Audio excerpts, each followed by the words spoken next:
Hello friends, welcome to Raj Malhotra's IAS. तो अब हम जो है इंपॉर्टेंट क्वेश्चंस के 5th लेक्चर में पहुंच गए हैं और प्रीलिम्स 2020 और 2021 के लिए जो इंपॉर्टेंट क्वेश्चंस हैं वो हम डिस्कस कर रहे हैं यहाँ पे।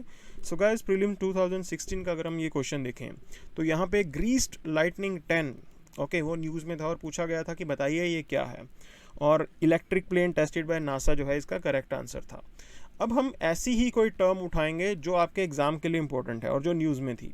विच one of the following hold true with respect to Synthia. Okay, अब बताइए इसमें से सिंथिया क्या है। ये 4 ऑप्शन है, कुछ भी हो सकता है वो।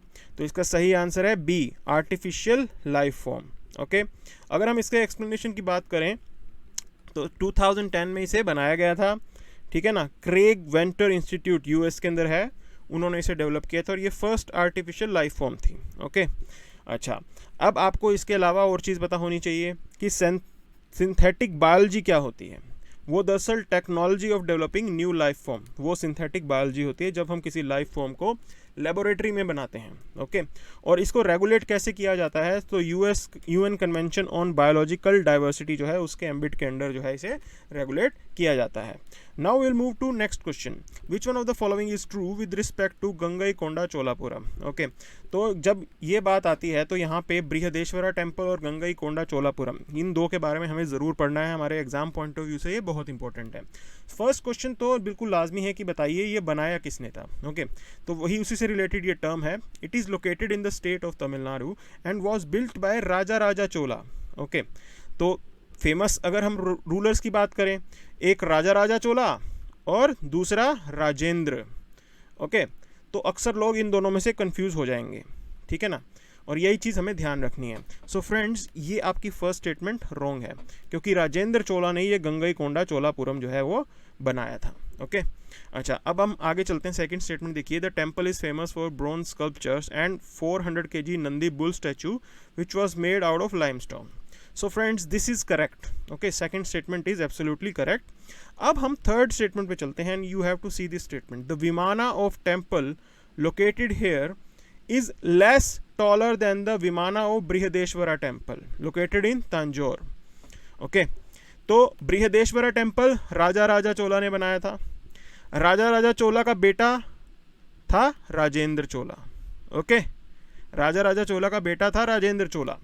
तो ये एंगल था, राजेंद्र चोला ने जब गंगईकोंडा चोलापुरम में ये टेम्पल बनाया तो उन्होंने ये ध्यान दिया कि मेरे फादर के द्वारा बनाया गया जो टेम्पल था बृहदेश्वरा टेम्पल, उसका जो विमान है उससे मेरे बनाए टेम्पल का जो विमान है वो छोटा रहना चाहिए। ओके, सो राजेंद्र चोला ने जो टेम्पल बनाया है गंगईकोंडा चोलापुरम, इसका विमान बृहदेश्वरा टेम्पल से छोटा है हाइट के अंदर, ठीक है ना, less taller. So second statement is also correct. ये दरअसल अपने फादर को एक तरीके से रिस्पेक्ट देना चाहते थे, ठीक है, ये बात आपको ध्यान रखनी है। और ये इसका कंप्लीट आगे एक्सप्लेनेशन है। तो राजेंद्र चोला ने इसे बनाया था 1035 AD के अंदर और यूनेस्को ने इसे एक तरीके से वर्ल्ड हेरिटेज साइट भी डिक्लेयर किया है। ये भी एडेड इन्फॉर्मेशन आपको मालूम होनी चाहिए।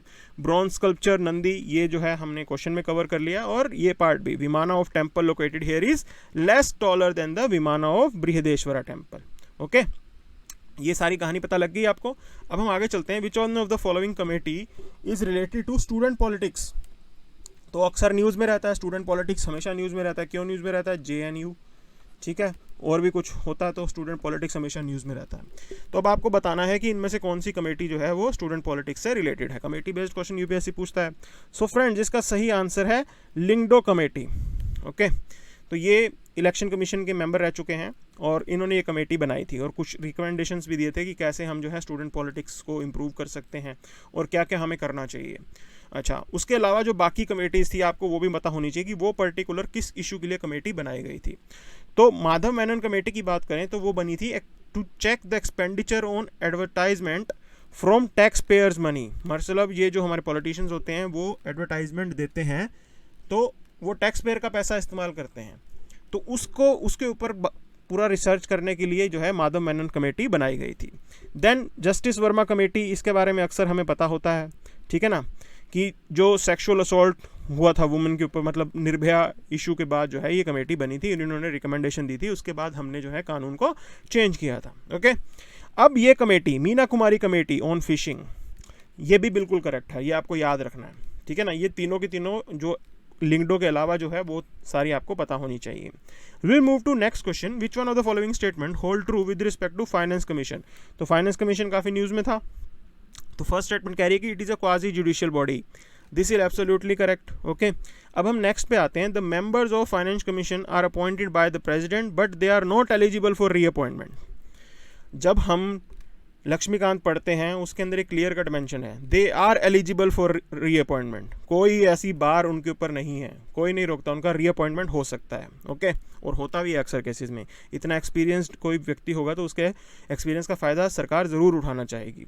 Next, the constitution has authorise president to decide the qualification of the members of finance commission. अब यहाँ पे प्रेसिडेंट को नहीं ऑथराइज किया, पार्लियामेंट को ऑथराइज किया है। Okay, this is also wrong, so right answer is only A.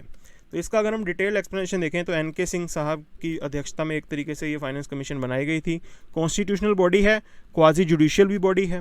Okay, article 280 के अंडर ये बनाई जाती है। हर 5th ईयर के अंदर इसे बनाया जाता है।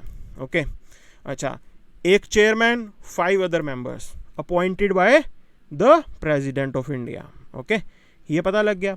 दे hold office for such period as specified by the president. यहाँ तक प्रेसिडेंट चल रहा है। And they are eligible for reappointment, ये बात भी हमने पहले कवर। सो फ्रेंड्स, अगर हम ऑथराइजेशन की बात करें तो पार्लियामेंट को ये ऑथराइज किया गया है कि वो डिटरमाइन करेंगे कि क्वालिफिकेशन क्या होंगी।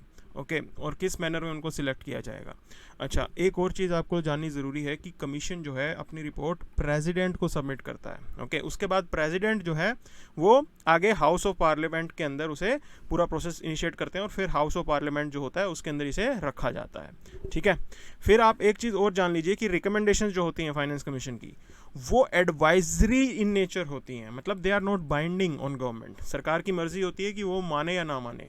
लेकिन आप देखिए, जब इतना एक्सपर्ट पैनल गवर्नमेंट जो है अपॉइंट करती है तो उस केस में बहुत ही कम चांस होता है कि वो जो रिकमेंडेशन है उसे ना मानेंगी। तो काफ़ी रिकमेंडेशन मानी जाती हैं। ओके, एक रिस्पेक्ट होती है कॉन्स्टिट्यूशनल बॉडी की और गवर्नमेंट भी वो अश्योर करती है। तो अब हम नेक्स्ट क्वेश्चन पे देखेंगे, which one of the following are the indicators used by the World Economic Forum to compute global gender gap report. Okay, अब यहाँ पे 4 ऑप्शन है, आप देखिए, political empowerment, educational attainment, economic participation and opportunity और health and survival. तो इन चारों को ही कंसीडर किया जाता है। So A is the right answer. तो ये आपको समझना है। आप देखो, यूपीएससी ने इस टाइप के क्वेश्चन पूछे हैं। ओके, अब हम आगे चलते हैं। एडिशनल जानकारी, येमेन जो है उसका वर्स्ट परफॉर्मेंस था, 153rd पोजीशन पे था। इंडिया की रैंकिंग आपको पता होनी चाहिए, 112th थी। ओके, ये भी कुछ ज़्यादा अच्छी नहीं थी। इवन ये इन्फॉर्मेशन आप मेंस में यूज़ कर सकते हो। अब हम नेक्स्ट क्वेश्चन चलेंगे, which of the following statement hold true with respect to Neev fund. Okay, तो नीव फंड के अंदर फर्स्ट स्टेटमेंट ये कह रही है कि ये इक्विटी फंड है, focused on creating sustainable development, backed by SBI and UK governments department for international development. So friends, this is absolutely correct. अगर हम देखें नीव फंड का काम क्या होगा, ये दरअसल 8 लो इनकम डेवलपिंग स्टेट्स के अंदर जो है, जिनके नाम मेंशन है बिहार, छत्तीसगढ़, झारखंड, मध्य प्रदेश, उड़ीसा, राजस्थान, यूपी, बंगाल, उनके अंदर इंफ्रास्ट्रक्चर्स जो है उसको डेवलप करने में काम करेगा। ठीक है ना, renewable energy, agriculture supply chain, health care. ठीक है, सो ये इसका सही आंसर है, मतलब दोनों स्टेटमेंट करेक्ट हैं और ए इसका सही आंसर है। अब ये इन्फॉर्मेशन आपको एज इट इज़ याद रखनी है, क्या पता ये टर्म जो है आपके एग्जाम में पूछ ली जाए। ओके, तो ये दोनों चीज़ें आपको पता लग गई। Now we will move to next part, which one of the following hold true with respect to BrahMos missile system. तो फर्स्ट स्टेटमेंट कह रही है कि missile is named after Brahmaputra and Mississippi river. तो फ्रेंड्स, अगर आपने ज्योग्राफी अच्छे से पढ़ी है तो आपको पता लगेगा कि मिसिसिपी रिवर जो है वो रशिया के अंदर नहीं पड़ती और ब्रह्मोस जो है रशिया के साथ मिलके हमने बनाई है। ओके, अच्छा, सेकंड स्टेटमेंट कह रही है कि it is a long range cruise missile. Again this is also wrong, क्योंकि ये लॉन्ग रेंज क्रूज मिसाइल है ही नहीं। ओके, ये पता लग गया आपको। फिर हम चलते हैं थर्ड स्टेटमेंट पे, after being a member of MTCR, जिस वजह से ये न्यूज़ में आया था, इंडिया MTCR का मेंबर बन गया था। India is now planning to increase the range to 500 kilometers. So this statement is correct. Okay, so the right answer is D, only 3. ये चीज़ें आपको ध्यान रखनी है। अब ये कौन सी रिवर थी, देखो, मोस्कवा रिवर रशिया की जो होती है और ब्रह्मपुत्रा, इन दोनों के नाम को मिला के जो है ब्रह्मोस का नाम पड़ा है। ठीक है, ये पता लग गया आपको। फिर आप ये देख लीजिए मिसिसिपी रिवर कहाँ पे है, ये सेकंड लार्जेस्ट रिवर है और chief river of second largest drainage system north American continent में पड़ती है, ठीक है ना, मतलब रशिया के साथ कुछ लेना देना ही नहीं है इसका। ब्रह्मपुत्र तो आप इजीली बता दोगे कि इंडिया में ही है। अब हम चलते हैं नेक्स्ट क्वेश्चन पे, which of the following hold true with respect to CHEOPS characterising exoplanet satellite, CHEOPS. Okay, first question आपका सीधा बन गया कि बताइए किसने जो है ये मिशन भेजा है। ओके, ये सैटेलाइट मिशन है तो कौन सी एजेंसी ने भेजा है, डायरेक्ट क्वेश्चन बन गया। तो नासा ने इसे नहीं भेजा, ठीक है जी। दूसरी चीज, the mass of satellite is 2800 kgs।